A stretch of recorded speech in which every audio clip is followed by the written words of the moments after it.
उसका Indian tattoo और वो दोनों को मिटा दो। ಸೆಂಟಿಮೆಂಟ್, ಕಾಮಿಡಿ, ಎಮೋಷನಲ್, ಲವ್ ಇದು ಯಾವುದೂ ಇಲ್ಲದೆ full and full action sequence ಅನ್ನ ಮಾತ್ರ ಇಟ್ಟು ಟ್ರೈಲರ್ ಅನ್ನ ಬಿಡುಗಡೆ ಮಾಡಿ ಒಳ್ಳೆ ರೀತಿಯಲ್ಲಿ ಪ್ರೇಕ್ಷಕರ ಮನ ಗೆದ್ದಿರ್ತಕ್ಕಂಥದ್ದು. ಅದರಲ್ಲೂ ಈ ಒಬ್ಬ ವ್ಯಕ್ತಿಯ ಮೂವಿಗೋಸ್ಕರ ಸರಿಸುಮಾರು ಫ್ಯಾನ್ಸ್ 2.5 ವರ್ಷಗಳ ಕಾಲ ಕಾಯ್ತಕ್ಕಂಥದ್ದು, ಆ ವ್ಯಕ್ತಿಯನ್ನ ಸೆಲೆಬ್ರೇಟ್ ಮಾಡ್ತಕ್ಕಂಥದ್ದು. ಆ ವ್ಯಕ್ತಿನೂ ಸಹ ಅಷ್ಟೇ ಫ್ಯಾನ್ಸ್ಗೋಸ್ಕರ ತುಂಬಾನೇ ಎಫೆಕ್ಟ್ ಹಾಕಿ ಒಳ್ಳೆ ರೀತಿಯಲ್ಲಿ ಕಥೆಯನ್ನ ಆಯ್ಕೆ ಮಾಡಿಕೊಂಡು 2 ವರ್ಷಕ್ಕೆ ಒಂದೇ ಮೂವಿ ಆದ್ರೂ ಪರವಾಗಿಲ್ಲ, ಒಳ್ಳೆ ರೀತಿಯಲ್ಲಿ ಫ್ಯಾನ್ಸ್ ಸೆಲೆಬ್ರೇಟ್ ಮಾಡೋ ಥರ ಮೂವಿಯನ್ನು ಮಾಡಬೇಕು ಅಂತ 2 ವರ್ಷಕ್ಕೊಮ್ಮೆ ಮೂವಿಯನ್ನು ಮಾಡ್ತಕ್ಕಂಥದ್ದು. ಹೌದು ಸ್ಕ್ವಾಡ್, ನಾನಂತೂ ಟ್ರೈಲರ್ ನೋಡಿ ಫಿದಾ ಆಗ್ಬಿಟ್ಟಿದ್ದೀನಿ, ನೀವು ಗ್ಯಾರಂಟಿ ಫಿದಾ ಆಗ್ತೀರಾ. ಎನಿವೆ ಸ್ಕ್ವಾಡ್, ನಮಸ್ಕಾರ ನನ್ನವ್ರಿಗೆ, ನಾನು ನಿಮ್ಮ ಪ್ರೀತಿಯ ಗಡಿನಾಡು ಕನ್ನಡಿಗ. ಎಲ್ಲರೂ ಹೇಗಿದ್ದೀರಾ? ಚೆನ್ನಾಗಿದ್ದೀರಾ ಅನ್ಕೋತೀನಿ. ಇವತ್ತಿನ ಈ ವಿಡಿಯೋದಲ್ಲಿ ಆಕ್ಷನ್ ಪ್ರಿನ್ಸ್ ಧ್ರುವ ಸರ್ಜಾ ಅವರು ನಟನೆ ಮಾಡಿರ್ತಕ್ಕಂಥ ಮಾರ್ಟಿನ್ ಚಿತ್ರದ ಟ್ರೈಲರನ್ನು ರಿವ್ಯೂ ಮಾಡಕ್ಕೆ ಹೊರಟಿದ್ದೀನಿ. ಯಾರು ಸ್ಕಿಪ್ ಮಾಡದೆ ವಿಡಿಯೋನ ಫುಲ್ ನೋಡಿ. ಯಾರಾದರೂ ಧ್ರುವ ಸರ್ಜನ್ ಸರ್ ಫ್ಯಾನ್ಸ್ ಇದ್ದರೆ ಮರೀದೆ ಸಬ್ಸ್ಕ್ರೈಬ್ ಆಗಿ ಬೆಲ್ ಬಟನ್ ಕ್ಲಿಕ್ ಮಾಡಿ ಆಲ್ ಇಟ್ಕೊಳ್ಳಿ. ಹಾಗೆ ಈ ವಿಡಿಯೋನ ನಿಮ್ಮ ಫ್ರೆಂಡ್ಸ್ಗೂ ಶೇರ್ ಮಾಡಿ. ಇವಾಗ ವಿಡಿಯೋ ಹೊರಗಡೆ ಹೋಗೋಣ.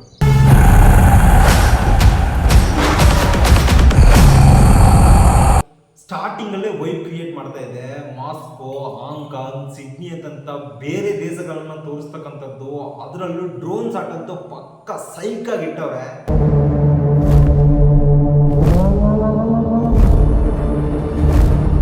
ಮತ್ತೆ ಪಾಕಿಸ್ತಾನ ಆರ್ಮಿಯನ್ನ ಎಚ್ಚೆತ್ತ ರೀತಿಯಲ್ಲಿ ತೋರ್ತಾ ಇದ್ದಾರೆ. ನನ್ನ ತಿಳಿದ ಮಟ್ಟಿಗೆ ಧ್ರುವ ಸರ್ಜನ್ ಸರ್ ಅವರು ಈ ಮೂವಿಯಲ್ಲಿ ಇಂಡಿಯನ್ ಆರ್ಮಿ ಆಫೀಸರ್ ಆಗಿ ಆಕ್ಟ್ ಮಾಡಿರ್ಬೋದು ಅನ್ಕೊಳ್ತೀನಿ.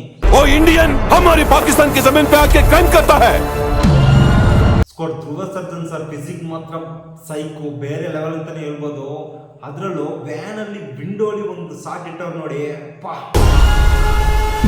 ನನಗೆ ತಿಳಿದ ಮಟ್ಟಿಗೆ ಎಚ್ಚೆತ್ತಿನ ರೀತಿಯಲ್ಲಿ ಕಾರ್ ಚೇಸಿಂಗು, ಬೈಕ್ ಚೇಸಿಂಗು, ಮತ್ತೆ ಗನ್ ಫೈರು, ಮತ್ತೆ ಬಾಂಬ್ ಬ್ಲಾಸ್ಟ್ ಅನ್ನೋದನ್ನ ಎಚ್ಚೆತ್ತಿನ ರೀತಿಯಲ್ಲಿ ಯೂಸ್ ಮಾಡಿದ್ರೆ ಥಿಯೇಟರ್ ನೋಡ್ಲಿಕ್ಕಂತೂ ಬೇರೆ ಲೆವೆಲ್ ವೈಬ್ ಆಗಿರುತ್ತೆ ಮೂವಿ.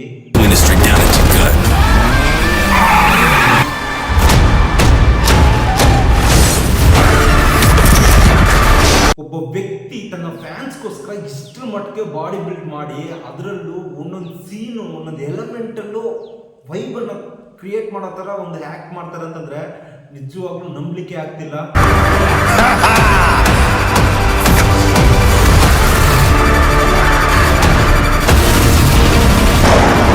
ಟ್ರೈಲರ್ ಫುಲ್ ನೋಡಿದೆ, 2 ನಿಮಿಷ ಟ್ರೈಲರ್ ನೋಡ್ದಂಗೆ ಆಗಲಿಲ್ಲ, ಒಳ್ಳೆ ಮಿಂಚ್ ಪಾಸ್ ಆದಂಗೆ ಆಗೋಯ್ತು. ಅಷ್ಟು ಸ್ಪೀಡ್ ಆಗಿದೆ ಟ್ರೈಲರು. ಮತ್ತೆ ಇನ್ನೊಂದೇನಪ್ಪ ಅಂತಂದ್ರೆ ಎಚ್ಚೆತ್ತಿನ ರೀತಿಯಲ್ಲಿ ಆಕ್ಷನ್ ಸೀಕ್ವೆನ್ಸ್ ಅನ್ನ ಯೂಸ್ ಮಾಡಿರ್ತಕ್ಕಂಥದ್ದು ಟ್ರೈಲರ್ ಫುಲ್ಲು. ಹಾಗೆ ರೇಸಿಂಗ್ ಎಲಿಮೆಂಟ್ಸ್ ಅನ್ನ ಎಚ್ಚೆತ್ತಿನ ರೀತಿಯಲ್ಲಿ ಇಟ್ಟವ್ರೆ. ಮತ್ತೆ ಬಾಂಬ್ ಬ್ಲಾಸ್ಟಿಂಗು, ಫೈರ್ ಎಲಿಮೆಂಟ್ಸು, ಇವು 4ಕ್ಕೆ ಸುತ್ತಿ ಬರೋದ್ರಿಂದ ಮೂವಿ ಮತ್ತೆ ಕತೆ ಯಾವ ಜರ್ನಿಯಲ್ಲಿ ಹೋಗುತ್ತೆ ಅನ್ನೋದನ್ನೇ ಗೆಸ್ ಮಾಡೋಕ್ಕಾಗ್ತಿಲ್ಲ.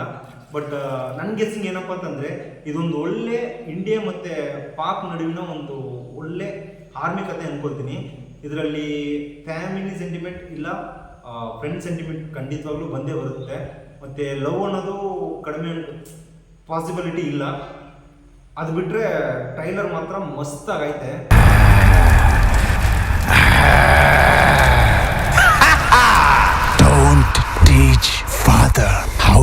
ಇನ್ನೊಂದು ವಿಷಯ ಏನಪ್ಪಾ ಅಂತಂದ್ರೆ, ನಮ್ಮ ಸ್ಯಾಂಡಲ್ವುಡ್ನಲ್ಲಿ ಎಚ್ಚೆತ್ತಿನ ರೀತಿಯಲ್ಲಿ ಪ್ರೇಕ್ಷಕರು ಟ್ರೈಲರ್ ಅನ್ನ ಚಿತ್ರಮಂದಿರದಲ್ಲಿ ಹೋಗಿ ವೀಕ್ಷಣೆಯನ್ನೇ ಮಾಡಿ ಒಂದು ಸೌಂಡ್ ಅನ್ನು ಸೃಷ್ಟಿ ಮಾಡಿರ್ತಕ್ಕಂಥ ಒಂದು ಸಾಧನೆ ನಮ್ಮ ಆಕ್ಷನ್ ಪ್ರಿನ್ಸ್ ಧ್ರುವ ಸರ್ಜನ್ ಅವರ ಮಾರ್ಟಿನ್ ಚಿತ್ರದ ಟ್ರೈಲರ್ಗೆ ಸೇರ್ಕೊಂಡಿದೆ. ಅದರಲ್ಲೂ ಇನ್ನೊಂದು ವಿಷಯ ಏನಪ್ಪಾ ಅಂತಂದ್ರೆ, ಈ ಟ್ರೈಲರ್ ಅಂತಕ್ಕಂಥದ್ದು ಮದುವೆಗೆ ಇನ್ವಿಟೇಷನ್ ಕೊಡ್ತೀವಲ್ವಾ, ಹಂಗೆ ಮೂವಿಗೆ ಟ್ರೈಲರು. ಸೊ ಟ್ರೈಲರ್ ಚೆನ್ನಾಗಿತ್ತು ಅಂತಂದರೆ most of fans, outer fans ಎಲ್ಲರೂ ಸೇರಿ ಮೂವಿನ ಸೆಲೆಬ್ರೇಟ್ ಮಾಡ್ತಾರೆ, ಎಚ್ಚೆತ್ತಿನ ರೀತಿಯಲ್ಲಿ ಹೋಗಿ ಥಿಯೇಟ್ರಲ್ಲಿ ನೋಡ್ತಾರೆ. ಸೊ ನನಗೆ ತಿಳಿದ ಮಟ್ಟಿಗೆ ಮಾರ್ಟಿನ್ ಚಿತ್ರದ ಈ ಒಂದು ಟ್ರೈಲರ್ ನೋಡಿದ ತಕ್ಷಣ ಒಂದು ಒಳ್ಳೆ ಕತೆ, ಹಾಗೆ ಆ್ಯಕ್ಟಿಂಗ್ ಮತ್ತು ಆ ಆ್ಯಕ್ಷನ್ಸು, ಆ ಲುಕ್ಕು ಎಲ್ಲನೂ ಯಾವ ರೀತಿ ಹೇಳ್ಬೇಕು ಅಂತಲೇ ಗೊತ್ತಾಗ್ತಿಲ್ಲ. ಬಟ್ ಕ್ಲಾಸ್ ಆ್ಯಂಡ್ ಮಾಸ್ ಆಗಿದೆ. ಧ್ರುವ ಸರ್ಜನ್ ಸರ್ ಅವರ ಬಾಡಿ, ಹಾಗೆ ಅವರ ಲುಕ್ಕು, ಅವರ ಆ್ಯಕ್ಟಿಂಗ್ ಎಲ್ಲ ಮೆಚ್ಚಬೇಕಾದಂಥ ಒಂದು ವಿಷಯ. ಇನ್ನೊಂದು ವಿಷಯ ಏನಪ್ಪ ಅಂತಂದರೆ, ಸೇಮ್ ಅವರ ಮೂವಿಯಲ್ಲಿ ಯಾವಾಗಲೂ ಫಾರಿನ್ ಬಾಡಿ ಬಿಲ್ಡರ್ಸ್ ಇಡೋ ಥರ ಈ ಮೂವಿಯಲ್ಲೂ ಇಟ್ಟವ್ರೆ. ಸೊ ಫೈಟ್ ಸೀಕ್ವೆನ್ಸ್ಗಂತೂ ಏನು ಕಡಿಮೆ ಇರೋಲ್ಲ ಬಿಡಿ, ಒಳ್ಳೆ ಚಿತ್ರಣ ಆಗಿರುತ್ತೆ. ಎನಿವೇಸ್ ನನಗಂತೂ ಟ್ರೈಲರ್ ಸಿಕ್ಕಾಪಟ್ಟೆ ಇಷ್ಟ ಆಗಿದೆ. ಯಾವಾಗಪ್ಪ ಮೂವಿ ರಿಲೀಸ್ ಆಗುತ್ತೆ ಹೋಗಿ ನೋಡೋಣ ಅಂತ ಕಾಯ್ತಾ ಇದ್ದೀನಿ. ನೀವು ಸಹ ಮೂವಿಯನ್ನು ಥಿಯೇಟ್ರಲ್ಲೇ ಹೋಗಿ ನೋಡಿ ಸಪೋರ್ಟ್ ಮಾಡಿ.